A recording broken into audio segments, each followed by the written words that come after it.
we are back. I don't know not what happened there, but our video got cut off. Facebook did not let me continue. So here we are. So we're back talking about fundability standards. And what we're diving into today is exactly why loan applications and credit card applications get denied and exactly the things you need to do to be able to get approved. So hopefully Facebook is going to let us hold on here and be able to finish today's training, because today's training is all about how to set up your business on paper the right way to start getting approved automatically, to start getting these automated approvals. So let's dive in. So business legitimacy. So the lenders need to feel that your business is legit before lending.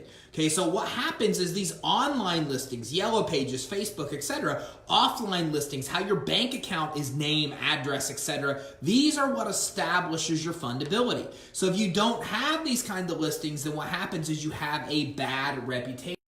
No reputation. So think of it like this. Lenders and credit issuers need to know if you're work from home type of business that's not generating any revenue, or you're like a business that's doing a ton of money with a big office building, but they may not know that unless they have certain pieces of information. So they're looking at all these different aspects of your business to determine how legitimate your business is, then establishing your credibility from there. As a matter of fact, a lot of credit issuers, this happens automatically. So their computers, think of it as a big checklist, and you either have a big check or an X. So if you don't meet some of these standards and you have enough of these X's, you just automatically get denied. But if you're feeding in the information they want to see and you get these checks, then what happens is that's what leads to automated approval. So let's get you some automated approvals.